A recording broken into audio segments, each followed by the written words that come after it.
여러분 혹시 강도라는 것의 뜻을 아십니까? 남의 물건을 뺏는 강도가 아니라 어떤 물건의 세기를 뜻하는 게 강도입니다. 다시 한번 해보자면 외부에서 힘이 주어졌을 때 그 재료가 변형되거나 파괴되기까지 견디는 정도가 바로 강도이죠. 물질에 보면 강도가 강한 물질이 있습니다. 우리가 아는 보석 중에 뭐가 강하죠? 다이아몬드가 있죠, 그렇죠? 강하죠. 다른 것보다 강합니다. 그래서 공업용 다이아몬드는 유리를 자를 때 어떻습니까? 사용해서 자르기도 합니다. 그런데 이것이 물질에만 속해진 것이 아닙니다. 정신적인 부분에도 해당되어질 때가 있죠. 한번 예를 들어볼까요? 여러분, 우리가 믿음이라는 말을 많이 합니다. 우리가 예수님을 믿고 구원받았다고 할 때 믿음에 대해서 이야기하죠. 그런데 누구나 동일한 믿음이라고 보이지만 우리가 삶의 현장에서 특수한 환경을 접하게 되면 그 믿음의 강도는 사람에 따라서 다 다르게 나타나게 되어집니다. 믿음을 몇 가지로 한번 분류해 볼까요? 첫 번째로 단순히 지식적으로 믿는 것이 있습니다.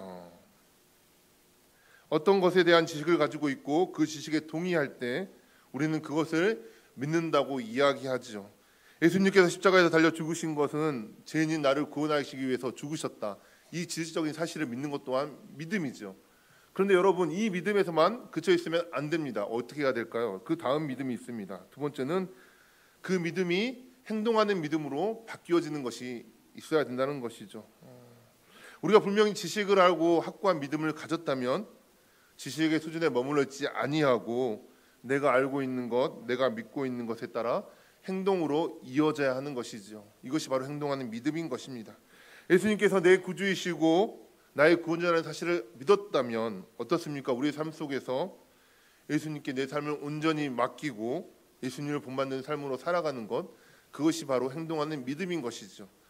여러분, 세 번째 또 믿음이 있습니다. 이것은 가장 강도 높은 믿음입니다.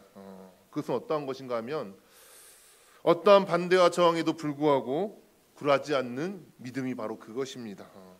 우리는 믿노라 하면서도 어떻습니까? 조금만 우리에게 고난이 오고 저항이 생기면 반대에 부딪히면 어떻습니까? 현실에 굴복합니다.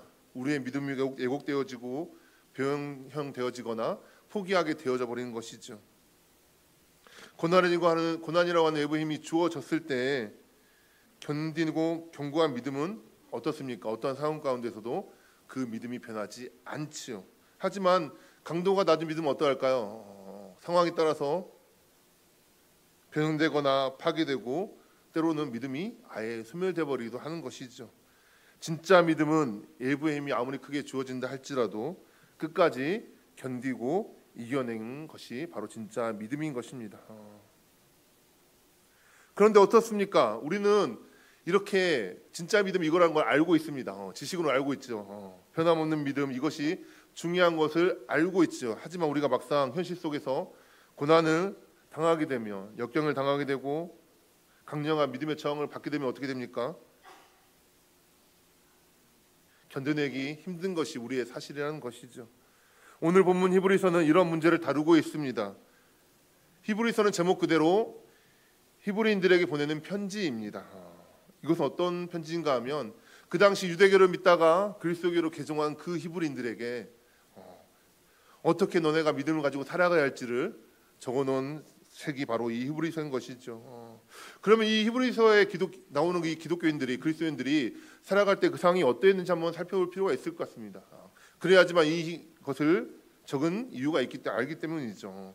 그들은 외부로부터 강한 믿음의 저항과 박해를 받고 있었습니다. 그들의 상황이 만만치 않은 상황이었다는 것이죠. 초기 기독교는 처음부터 핍박으로 시작되어집니다. 그들이 예수님을 믿었을 때 복을 받기 위해서 받았을까요? 아니라는 것이죠. 그들은 처음부터 그들 가운데는 핍박이 있었고 고통이 있었고 고난을 감수하면서 예수님을 믿었다는 것입니다. 외부로는 로마의 박해가 있었습니다. 그 내부적으로는 어떻을까요? 유대인들이 그리스도인들을 향하여서 핍박을 했죠. 반대하는 상황이었습니다. 로마가 박해를 시작한 이후로 기독교가 공인되기까지 313년을 공인되었는데 300년이라는 기간 동안에 이러한 사람들은 많은 박해 속에서 믿음을 지켜왔던 것이죠. 이때까지 감당했던 믿음의 사람들의 고난을 히브리서 11장 36절 37절에서 이렇게 이야기합니다. 또 어떤 이들은 조롱과 채찍질뿐만 아니라 결박과 옥에 갇히는 시련도 받았으며 돌로 치는 것과 톱으로 켜는 것과 시험과 칼로 죽임을 당하고 양과 염소의 가죽을 입고 유리하여 궁핍과 환난과 학대를 받았으니라고 그랬습니다. 여러분, 조롱하고 채찍질, 결박과 옥에 갇힘, 돌에 맞고 톱에 켜 죽고 여러 시험을 당하고 칼로 죽임을 당하고 자신의 신분을 속이고 숨어 살아야 합니다. 그러다 보니 경제적으로 궁핍하고 발각되면 환난과 학대를 받는 이러한 삶이 초기 기독교의 믿음을 가진 사람들의 모습이었던 것이죠. 이러한 모든 것들을 감내해야 했습니다. 저는 이 부분을 읽으면서 두 가지 생각해 보았습니다. 먼저 하나는 여러 가지 믿음을 방해하는 요인들이 나에게 만약에 작용한다면 나는 이들처럼 내 믿음을 지킬 수 있을까 하는 질문을 해보게 되었습니다. 과연 나는 어디까지 견딜 수 있을까? 1단계, 조롱이 나에게 다가온다면 나는 조롱을 이겨낼 수 있을까? 여러분, 조롱은커녕 내 자존심 조금만 건드려도 저는 감당해내지 못할 것 같습니다. 여러분, 믿음을 숨기고 유리하면서 숨어 다녀야 되는데, 떠돌아 다녀야 하는데 여러분 할 수 있을까요? 그것도 못할 것 같습니다. 믿음 때문에 경제활동이 금지됩니다. 궁핍한 삶을 살아가야 합니다. 자신 없습니다. 채찍이 맞거나 옥에 갇히는 것, 환난과 학대를 받는 것, 여러분 할 수 있겠나요? 제 자신을 돌아보면 이것 또한 이겨낼 수 없을 것 같습니다. 심지어 생명의 위협을 느끼게 되고 옆에 있는 동역자들이 죽어가는 그 상황을 지켜볼 때 나는 내 믿음을 지킬 수 있을까? 나는 내 믿음을 지키겠다고 확신할 수 있다고 자신할 수 있을까? 생각해 보면 정확하게 답을 못 드릴 것 같습니다. 나는 어디까지 견뎌낼 수 있을까 이런 고민을 하다가 두 번째 고민을 또 한번 해봅니다. 그렇다면 그 당시에 그 성도들은 왜 그렇게 고난을 받으면서도 그러하지 않고 목숨과도 바꾸지 않고 믿음을 지켜낼 수 있었을까? 무엇이 그들로 하여금 목숨까지도 버리면서 믿음을 지키게 했을까 하는 생각을 하게 되었습니다. 성경에 뭐라고 말합니까? 그들은 하나님을 향한 그 믿음, 전적인 신뢰가 있었기 때문에 목숨과도 바꿀 수 없는 그 귀중한 가치를 알고 있었기 때문에 그들의 목숨을 내어놓을 수 있었다는 것이죠. 우리는 가치가 있는 것에 기꺼이 대가를 지불합니다. 사람들이 왜 수천만 원에 되는 차를 삽니까? 그것이 가치가 있기 때문이죠. 내게 유용하기 때문에 하는 것이죠. 여러분, 왜 청년들이 그 젊음의 그 시간에 자지도 아니하고 놀지도 아니하고 열심히 공부를 합니까?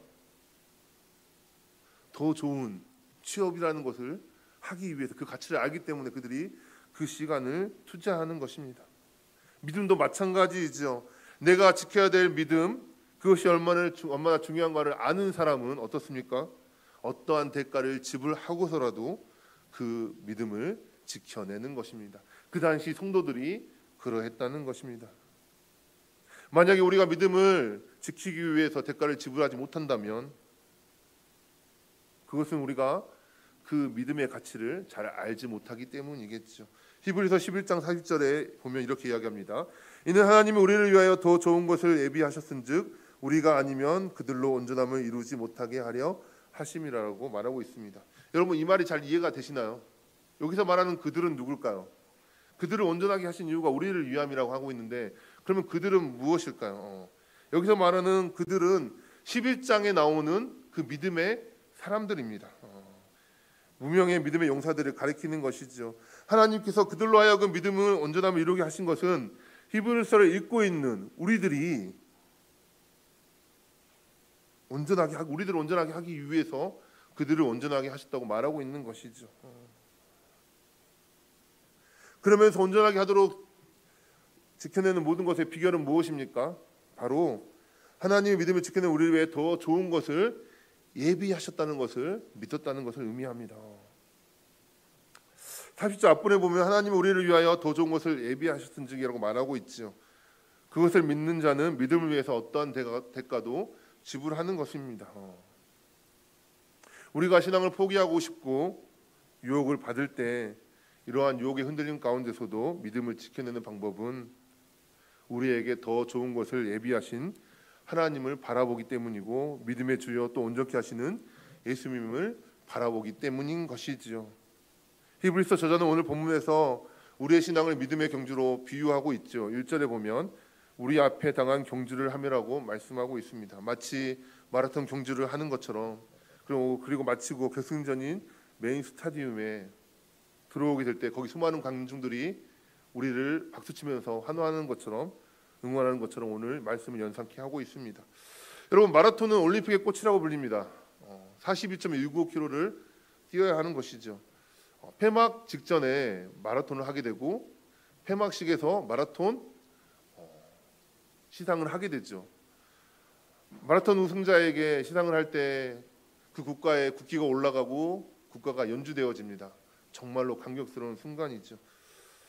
왜 마라톤이 이렇게 중요한 것일까? 왜 마지막에 하는 것일까요?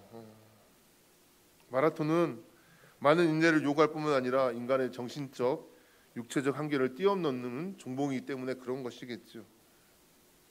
마라톤 선수들이 42.195km를 어느 정도 속도로 뛰는 줄 아십니까? 지금 거의 2시간 정도에 가까워요. 세계 신기록이 2시간 한 30몇 초 정도 되는데 그걸 갖다가 이제 시속으로 계산해 보면 시속 20.92km입니다. 여러분 좀 안 와닿으시죠, 그죠? 시속 20.92km가 어떻게 되나? 그러면 한번 우리 100m를 한번 해볼까요? 100m를 하면 42.195km를 100m 17초대로 달리는 것으로 계속 달려야 됩니다. 제가 고등학교 때 가장 빨리 달릴 때가 14초대였거든요. 근데 17초로 42.195km를 계속 달려야 되는 거예요. 근데 지금 달리면 제가 한 17초는 넘을 것 같습니다. 그런데 이렇게 달렸을 때 그 기록을 낼 수 있다는 것이죠. 이렇게 하기 위해서 그들은 얼마나 많이 노력을 했을까요? 중간에 포기하고 싶은 마음이 없었을까요? 있겠죠. 우리의 믿음의 경주 또한 마찬가지인 것입니다. 만만해 보고 믿음의 경주를 하는 것이 아닌 것이죠. 그저 예수님만 믿고 천국 가야지 하고 하는 것이 아니라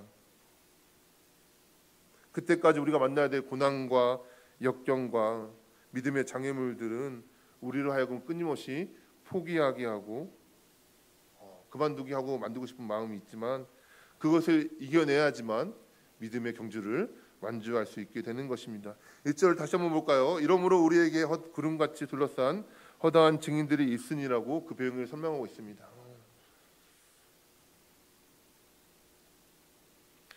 앞부분 11장에 우리의 믿음의 조상들이 나와 있죠. 믿음장이라고 11장을 하는데 보면은 아벨로부터 시작해서 쭉 믿음의 영웅들이 서술되어 있습니다. 그리고 뒷부분에는 무명의 고난을 감수하고 순교를 감당해냈던 믿음의 사람들 또한 이르기까지 믿음의 영웅들이 다 서술되어 있죠.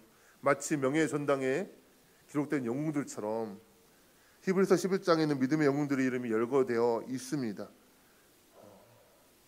우리가 보통 경기를 할 때 보면 중요한 경기이고 유명한 경기일수록 어떻습니까?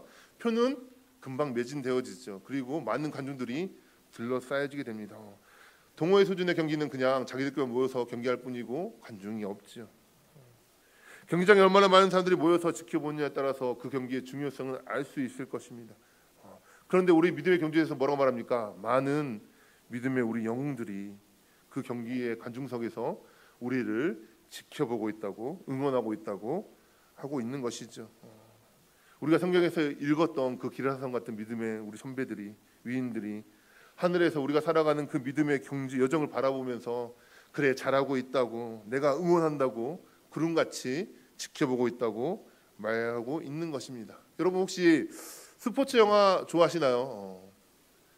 스포츠 영화를 보면 감동적인 장면이 있죠. 주인공이 권투면은 많이 맞아가지고 쓰러져 있습니다. 그때 관중석을 보니까 자기 사랑하는 사람, 애인이 됐든 아내가 됐든 아들이 됐든 친구가 됐든 누군가가 그 사람을 향해서 소리를 탁 지르죠. 그러면 그 소리를 듣고 어떻습니까?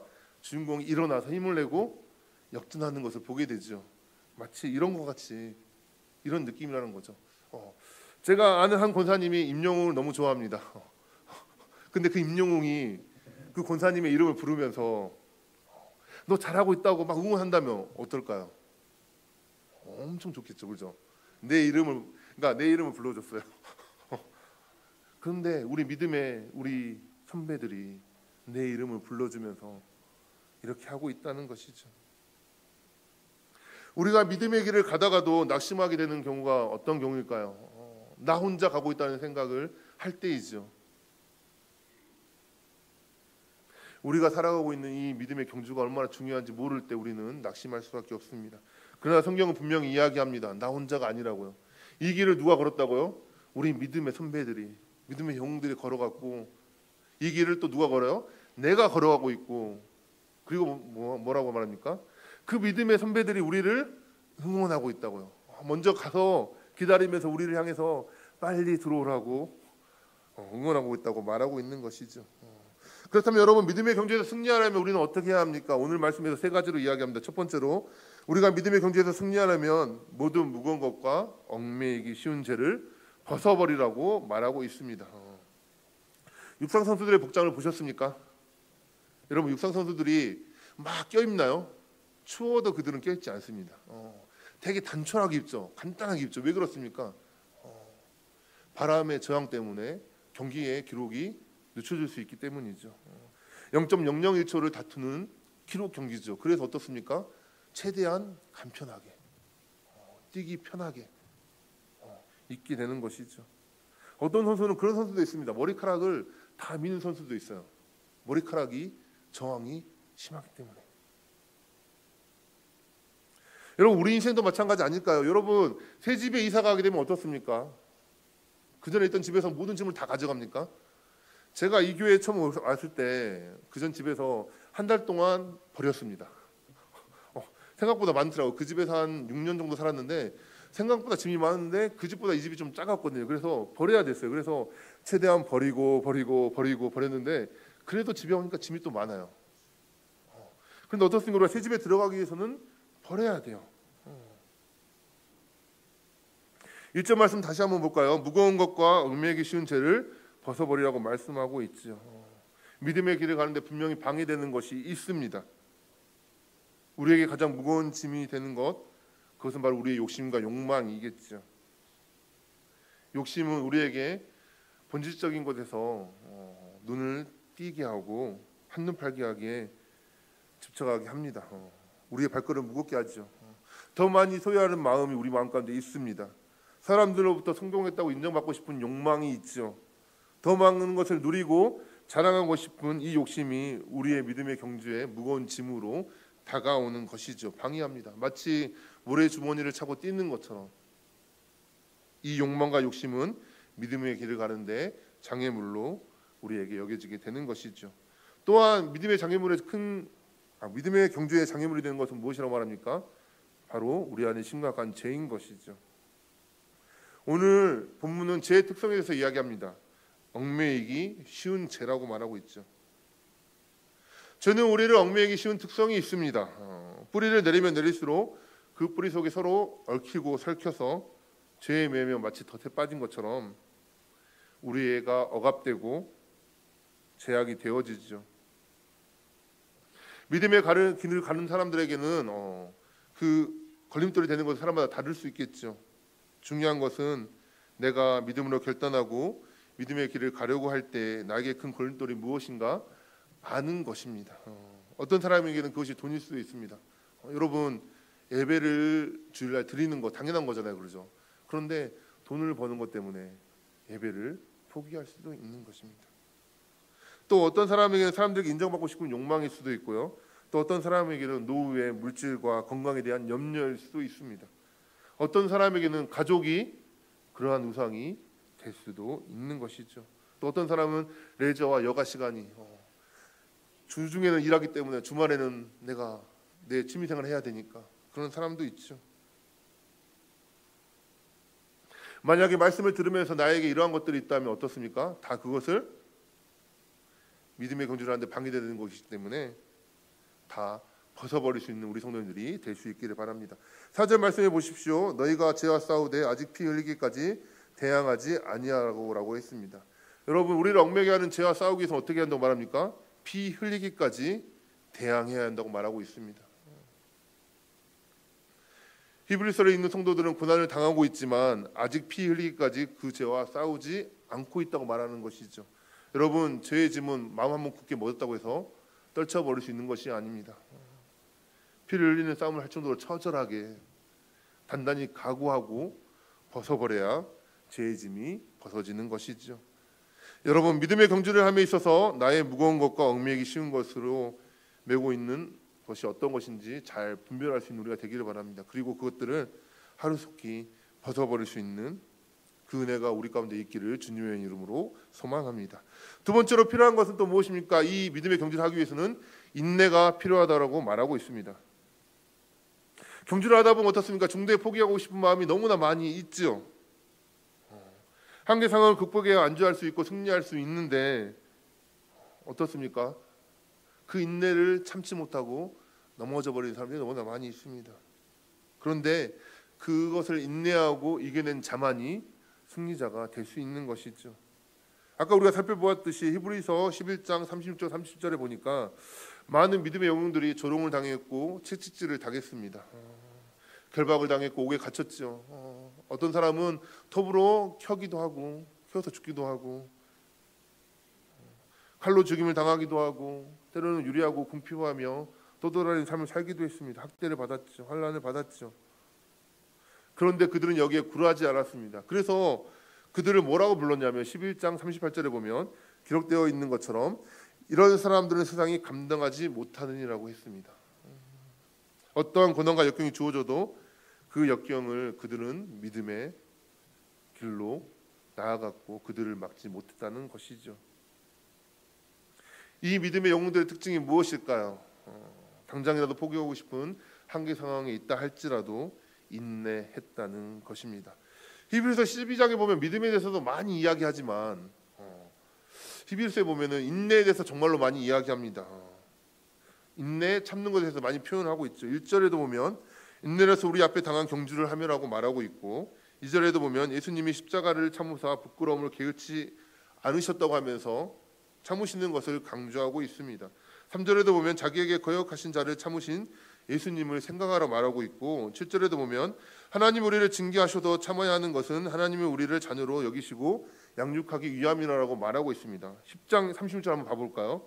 너희에게 인내가 필요함은 너희가 하나님의 뜻을 행한 후에 약속하신 것을 받기 위함이라고 말씀하고 있죠.